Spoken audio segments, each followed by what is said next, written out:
My name is Samantha Ramo, and I read Nancy Shepherd Hughes's article called Can Anthropology Save the World? In her article, she talks about how her rules of anthropology and what she uses to study, and some of these rules can be applied to real life, which in turn would save the world. Shepherd Hughes's article is a transcription of the speech she gave to the class of 2016 at the University of California at Berkeley. She describes some of her experiences as an anthropologist, and one of her experiences was in Prague, and she mentions how in Prague, hate rather than love was in the air, driven by new nationalism and popular calls for rights to cultural, racial, and religious homogeneity. I took this as that in Prague they are trying to make everyone have the same culture, race, and religion. Her quote, "While humans and animals might have souls, I was pretty sure that money did not." She mentions this because a lot of the world's problems today are revolved around money, and if we take money out of the situation, there would be a lot less problems in the world and we would all be nicer to each other in theory. She means money doesn't have a soul because money doesn't think of morals or if something's right or wrong.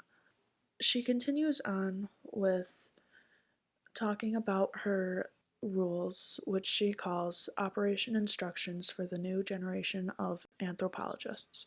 Her first rule is everything in life is an experiment. Some of these rules are very open ended and easy to figure out.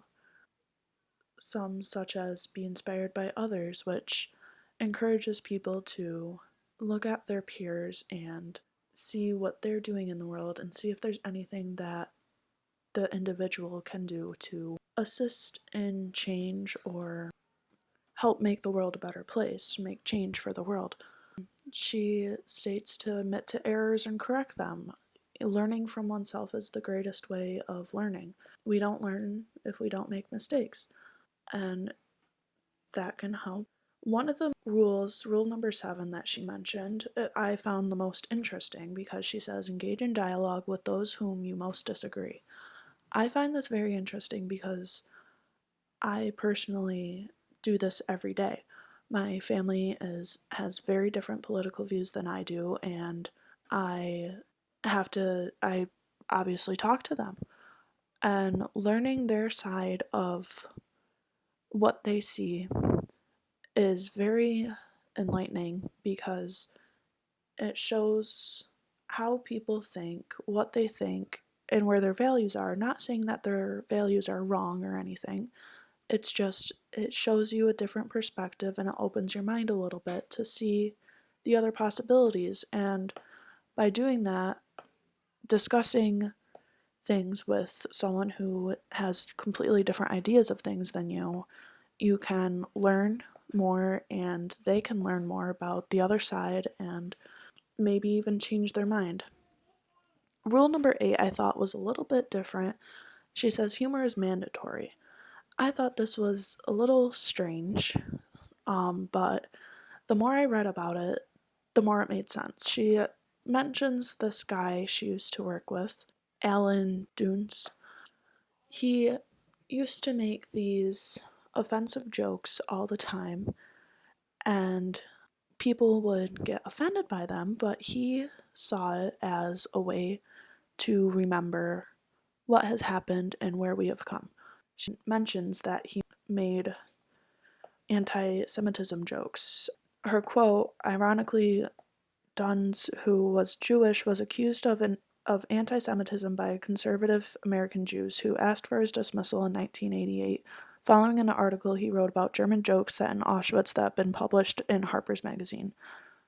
He explained this as these jokes were keeping alive the memory of Auschwitz in the German collective consciousness. It helped the Germans come to terms with the unimaginable horrors that occurred at German death camps. his jokes were known as an acknowledgement of rather than a denial of the tragic history of Holocaust. So, what I take from this is that learn the story of something before you judge or take offense. Learn the background, learn where it's coming from, and try to understand a different perspective.